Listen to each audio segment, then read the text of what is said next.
Assalamualaikum warahmatullahi wabarakatuh. Hai semua, jumpa lagi di channel YouTube Raisel Cooking. Oke teman-teman, di video kali ini saya mengulang resep donat tepung protein sedang yang saya sudah upload sebelumnya ya.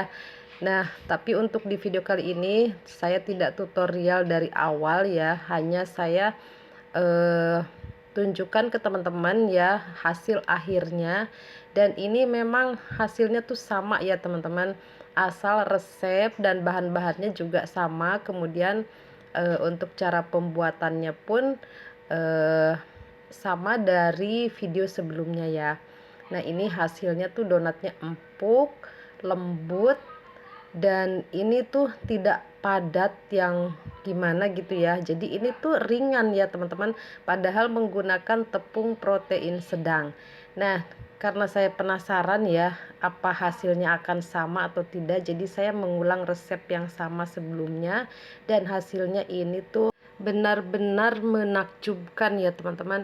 Jadi hasilnya tuh tidak kalah dengan menggunakan tepung protein tinggi.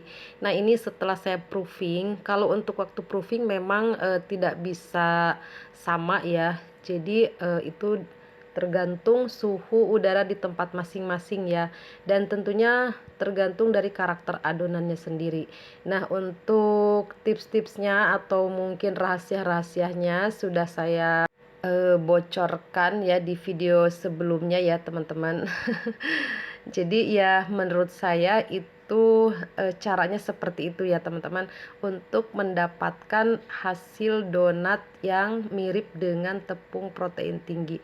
Cuma di sini ada mungkin bisa dibilang ini kelebihan ya. Kelebihannya tuh si donatnya itu seratnya tuh selain halus dia juga lembab gitu ya.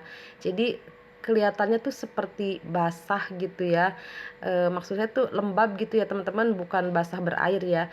Jadi donatnya tuh tidak kering gitu ya, dan seratnya padat gitu.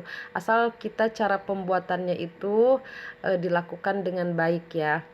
Nah, ini donat-donat yang sudah saya proofing ya. Di sini saya proofingnya tuh tidak lama ya, karena adonannya tuh saya buat sangat lunak gitu ya, bukan kelembekan tapi teksturnya itu lunak ya, dan tidak keras, tidak kurang air.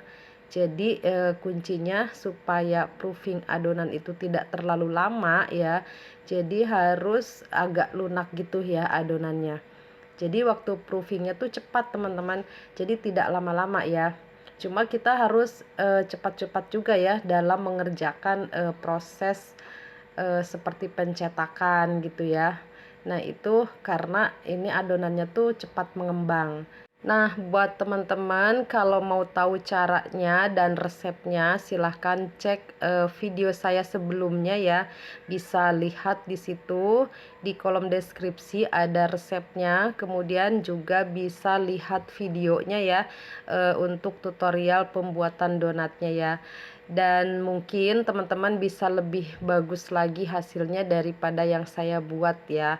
Nah, ini hasil yang tadi kita goreng ya teman-teman. Saya tidak tutorial dari awal karena semua bahan, semua caranya itu sama seperti di video sebelumnya. Teman-teman silahkan cek aja video saya sebelumnya ya. Ini saya hanya memastikan saja gitu ya, apakah hasilnya tuh tetap sama seperti sebelumnya atau ada perubahan dan perbedaan gitu ya teman-teman. Ternyata hasilnya memang sama teman-teman. Dan untuk rasa ya, dengan menggunakan resep ini teman-teman, saya jamin rasanya enak banget. Jujur saya enak banget. Jadi saya harus katakan dengan jujur, dan ini real ya teman-teman. Memang sebenar-benarnya ini donatnya tuh enak, empuk, lembut, dan ini tahan lama ya di suhu ruang teman-teman, asal di wadah yang tertutup ya. Bisa tahan sampai 3 hari. Jadi ini recommended banget ya untuk resepnya. Silahkan untuk dicoba ya teman-teman. Dan untuk lebih detailnya silahkan cek video saya sebelumnya. Oke, selesai sudah videonya. Sampai di sini dulu. Semoga ini bermanfaat ya teman-teman. Sampai jumpa. Wassalamualaikum warahmatullahi wabarakatuh.